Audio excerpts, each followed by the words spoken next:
मेरे गुरुवर को कोटि कोटि नमोस्तु, कोटि कोटि नमोस्तु, कोटि कोटि नमोस्तु। गुरुवर, दुनिया में ऐसा देखा जाता है कि जो जीवन भर भगवान की पूजा करता है, भगवान के दरबार में आता है, उसको भी कैंसर का रोग हो जाता है, और जो दरबार में नहीं आता है हमेशा के लिए उसको कुछ नहीं होता। दुनिया में ऐसा भी देखा जाता है गुरुवर कि जो भगवान के दरबार में आता है वो जिंदगी भर अपनी संपन्नता से न रह के 2 टाइम की रोटी कमा पाता है। बाकी जो दुनिया में भगवान के पास नहीं जाता है उसके पास दुनिया भर का वैभव होता है, दुनिया भर का वो होता है। और फिर अगर हम आपसे पूछे तो आप ये कहते हैं कि जेल में जाने के बाद सब अपराध को कर लेते हैं। तो गुरुवर, वो क्या जेल में नहीं जा रहे हैं क्या? उनको कुछ जो इतना मिल रहा है और हमको ही जेल मिल रही है क्या गुरुवर? अपने अपने के पुण्य का फल भोगे संसार, एक खसटाटी सींचता और एक ले रहा बहार। जब तक तेरे पुण्य का बीता नहीं करार, तब तक तुझको माफ है चाहे औगुन करे हजार। उसका इसलिए है कि उसमें अतीत में पुण्य किया है, उसने इतना जितना कमाया है तो उसका तो खाने दो कम से कम। वो पूर्व का अतीत उठा के देखो। मैंने अभी एक दिन प्रवचन दिया था, कोई भी पाप व्यक्ति करता है पुण्य कर्म के उदय में करता है। किसी का मर्डर भी करेगा तो पुण्य कर्म के उदय से करेगा, क्योंकि परघात प्रकृति पुण्य प्रकृति है और अपघात प्रकृति पाप प्रकृति है। पर का घात जब भी होगा पुण्य प्रकृति से होगा, और पुण्य कमा के लाया है वो। तो आज वर्तमान का जो पापी है वो अतीत का पुण्यात्मा है नियम से। जो वर्तमान में पापी हैं वे अतीत में जरूर उन्होंने पुण्य किया है, अन्यथा वे पाप कर ही नहीं सकते। अब ये बात अलग है कि आज वे पुण्य कर रहे हैं, पाप कर रहे हैं, तो भविष्य उनका अंधकारमय है। और जो आज पुण्यात्मा हैं और आज पुण्यात्मा होने के बाद भी उनको आर्थिक संपन्नता नहीं है, ये अतीत के सब पापी हैं। देखो इनके पाप। आज गरीब है, वही जो मैं कहता हूं, जेल में जाने के बाद सब धर्मात्मा हो जाते हैं। कर्म कहता है इनका बही खाता, देखो पहले अतीत में क्या किए। आज ऋषभ देव हमें भगवान दिख रहे हैं, आप ऋषभ देव को उठा के देख लीजिए। ऋषभ देव 6 महीने 7 महीने तक निरंतर भूले।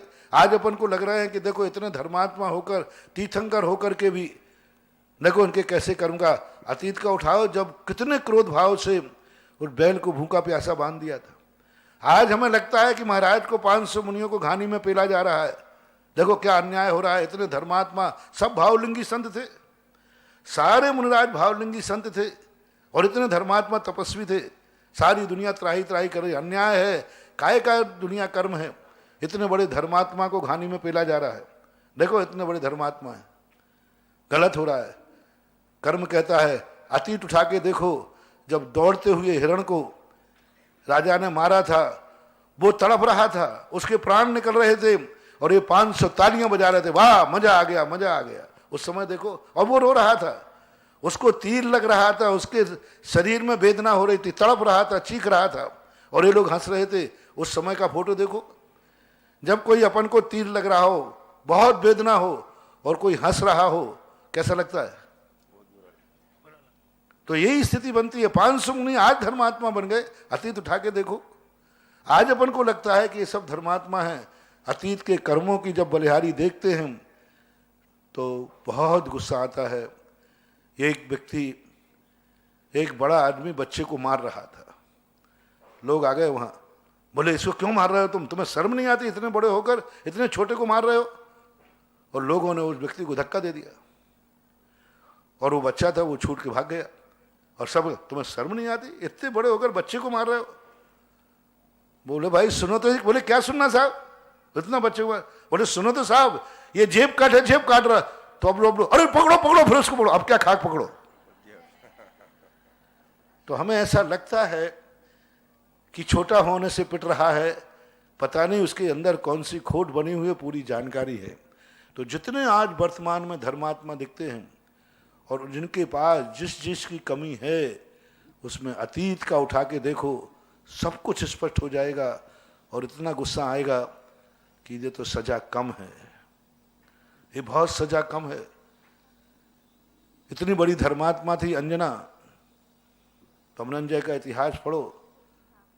एक मुक्ति दूत करके एक बीरन जी ने लिखा है, बॉम्बे वालों ने, भारतीय ज्ञानपीठ से छपा है, बहुत अच्छा उपन्यास है। हालांकि वो कथा पूज्यवर रविशरण महाराज ने पद्म पुराण में भी लिखी है, लेकिन उसमें तुम्हारी भाषा में लिखी है मुक्ति दूत।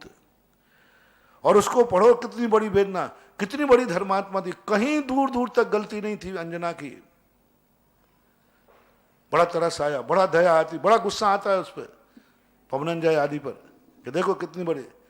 लेकिन जब अतीत की कहानी उसे पता चली कि ये वो नारी है जिसने आपसी सौतिया डाय के कारण से, आपसी पारिवारिक कलह के कारण से, आपसी जो भी कसाय भाव था, उसकी गुस्सा किस पर निकाली थी?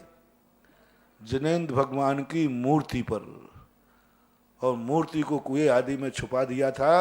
अब बोलो, कहां आपसी के कसाय और क्रोध किस पर निकाला? तब पता चला। अब ये पता तुम्हें चल जाए कि ये वो व्यक्ति है जिसने भगवान की मूर्ति मंदिर से उठाकर कुएं में फेंकी थी, तो फिर तुम्हें गुस्सा आएगा कि धर्मात्मा का भाव आएगा? बस यही स्थिति है।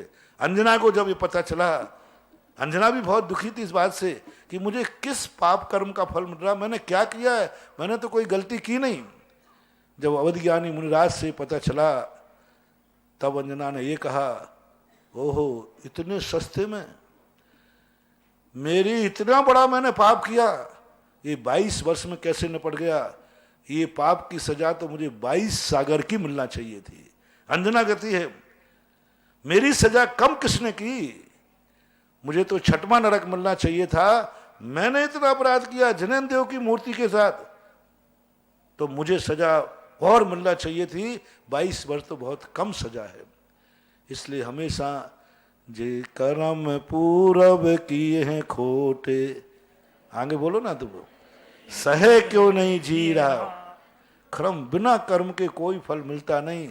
वर्तमान में हम धर्मात्मा बन गए हैं, अतीत की कहानी उठाओ तो सब कुछ दूध का दूध और पानी का पानी हो जाएगा।